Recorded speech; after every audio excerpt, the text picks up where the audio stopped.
အားလုံးမင်္ဂလာပါအခုကျွန်တော်ဒီပြမယ့်အကြောင်းအရာကတော့ Premier League သမိုင်းမှာအကောင်းဆုံးကစားသမား6ယောက်ကြောင်းကိုပြောပြပေးတော့မှာဖြစ်ပါတယ် English Premier League ဖလားဟာအင်္ဂလိပ်ဘောလုံးလောကရဲ့ထိပ်တင်ဆုဖြစ်ပြီးတော့တနေ့တာကာလမှာအကောင်းဆုံးအသင်းဖြစ်ကြောင်းကိုတက်တည်ပြနိုင်ခဲ့တဲ့သင်္ကေတတစ်ခုပါအခုဒီ Premier League ပြန်ပွဲကို1999ခုနှစ်အင်္ဂလန်မှာစတင်ကျင်းပပြီးတော့ကမ္ဘာတဝန်းကဘောလုံးပရိသတ်တွေကြိုက်ကြတဲ့အသင်းဖြစ်ပါတယ်ပြန်ပွဲမှာကလပ်အသင်း20စီပါဝင်ရှင်ပြိုင်ကြပါတယ်ရာသီတစ်ခုမှာအသင်းတစ်သင်းစီကအခြားအသင်းများနဲ့အိမ်ကွင်းအဝေးကွင်းတကြိမ်ကြီးရှင်ပြိုင်ရမှာဖြစ်ပြီးတော့စုစုပေါင်းပွဲစဉ်38ပွဲကစားရတာဖြစ်ပါတယ်အခုကျွန်တော်ပြောပြရှင်တဲ့အဓိကအကြောင်းအရာကတော့ Premier League သမိုင်းမှာအကောင်းဆုံးကစားသမား6ယောက်ကိုရွေးချယ်ဖော်ပြပေးတော့မှာဖြစ်ပါတယ်ရွေးရခက်တဲ့ဆိုပေမဲ့လေဘောလုံးချီပရိသတ်တွေအတွက်တော်တော်များများလက်ခံထားကြတဲ့ဒီကစားသမားတွေဟာအခုပြောပြမယ်ဒီအသင်းတွေမှာကစားခဲ့တဲ့ကစားသမားတွေဖြစ်ပါတယ်နောက်ပိုင်းမှာသူတို့တခြားအသင်းကိုလည်းပြောင်းရွှေ့သွားနိုင်ပါတယ် Cristiano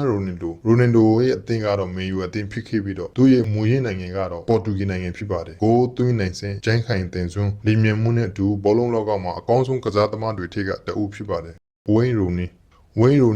မူရင်းအသင်းကတော့မန်ယူပဲဖြစ်ပါတယ်သူရဲ့မူလနိုင်ငံကတော့အင်္ဂလန်နိုင်ငံဖြစ်ပါတယ်သူရဲ့ဂိုးသွင်းနိုင်စွမ်းဖန်တီးမှုစွမ်းရည်ကောင်းဆောင်မှုစွမ်းရည်နဲ့ Manchester United အသင်းကိုကြော်ကြားစေခဲ့တဲ့အကောင်းဆုံးကစားသမားတွေထဲကတအုပ်ဖြစ်ပါတယ် Thierry Henryသူရဲ့အသင်းကတော့ Arsenal အသင်းဖြစ်ပြီးတော့သူရဲ့မူရင်းနိုင်ငံကတော့ပြင်သစ်နိုင်ငံဖြစ်ပါတယ်သူရဲ့ဂိုးသွင်းနိုင်စွမ်းဦးဆောင်နိုင်စွမ်းနဲ့အထူး Premier League သမိုင်းမှာအကောင်းဆုံးတိုက်ဆိုင်မှုများထဲမှာတအုပ်အဖြစ်သတ်မှတ်ခံရပါတယ်